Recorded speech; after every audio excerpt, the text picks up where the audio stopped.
has now been released and is showing viability in both top and mid lane. Tristana is now a pretty dead pick after her nerfs, while Zed is back to being that picker ban mid for solo queue. We've got all this and much more to cover in today's video as we bring you guys up to speed with a complete update on the solo queue tier list as we reach the midway point of 14.14. And did you know with a 55% win rate, it takes 150 games on average to go up just one rank? Increase your win rate by just 5%, and that time is cut in half to only 80 games. This is the power of SkillCapped. Each course offers a win rate increase that is just a click away.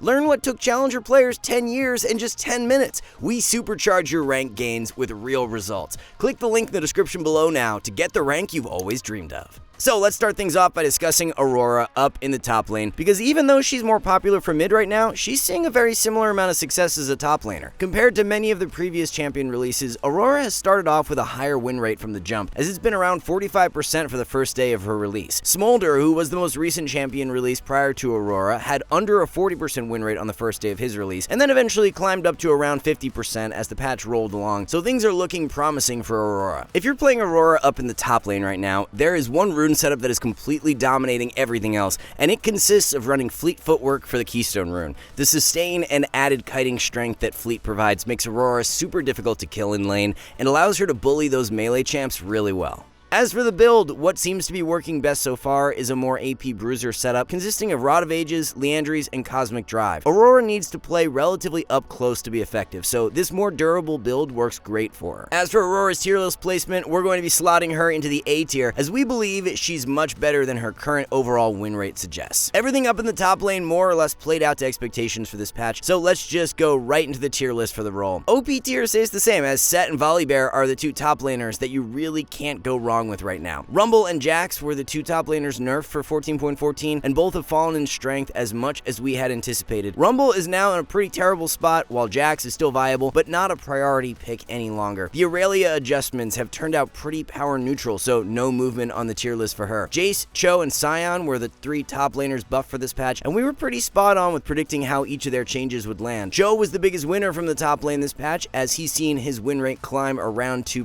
Jace buff was so light that it is not even affected his win rate by more than a small fraction, so he remains down in the B tier. As for Sion, it was a similar outcome to Jace, as the buff was just not significant enough to propel him further up the tier list. Moving on to jungle now. Even though Zed is way more popular as a mid laner, he's actually seen a nice spike in power as a jungler this patch due to the buffs and should not be slept on. As a matter of fact, Zed's win rate in the jungle has actually gone up more than in the mid lane, which is pretty interesting. The Q buff helps out a ton with Zed's clear speed, as 10 extra damage on a spell with a 6-second cooldown definitely adds up throughout the course of a full clear. Players rushing Voltaic Cyclosword on Zed jungle are now actually winning above 50%, which is not something we've seen out of Zed jungle this entire season. Here's a look at the build performing the best right now, as it's Voltaic with Profane Hydra and Cyrilda's Grudge. First Strike has been winning the most out of any keystone on Zed jungle, as you're taking inspiration for primaries and then precision for secondaries. So if you can play a good Zed jungle, he's definitely worth your while in patch 14.14, and we're giving him a bump out of C tier and up into B. Another adjustment we'll be making to the jungle tier list for mid-patch is giving Shyvana a further push-up. We've been quite high on Shyvana over the past few patches now, and with so many junglers recently hit with nerfs, her priority just keeps going up. We covered the Fleet Footwork rune setup on Shyvana a few patches back, and as more and more players have caught on to the setup being the most optimal for Shyvana, her win rate just keeps climbing. Players that are running Fleet on Shyvana are winning over 54% of the time right now, which is just absurd. The optimal build consists of a Spear of Shojin rush into Liandry's second and Riftmaker third,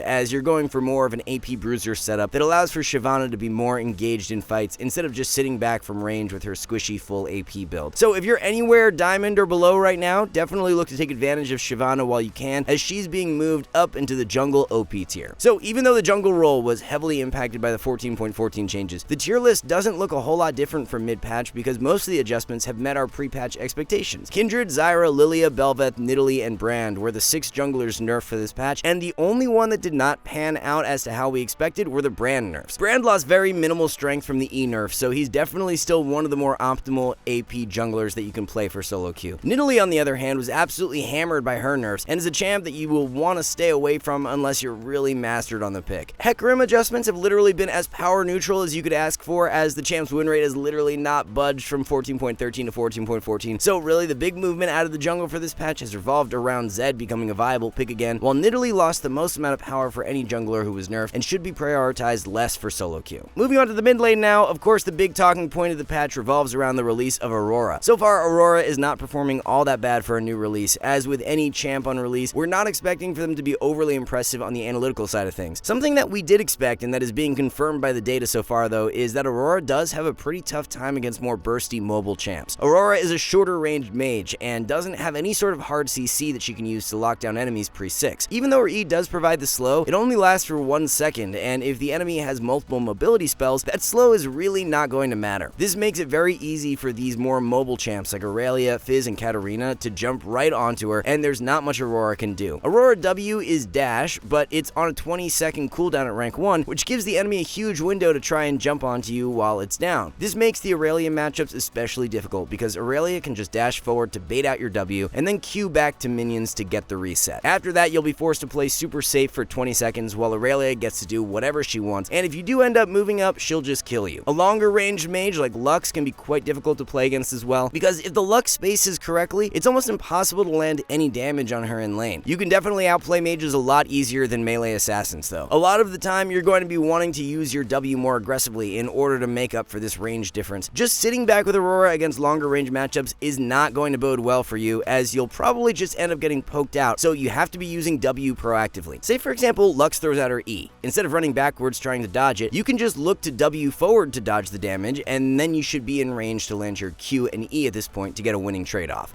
It's really Aurora's team fighting where she can absolutely take over games, so as long as you're able to get past the early game without giving up much, it's pretty easy to be impactful later on.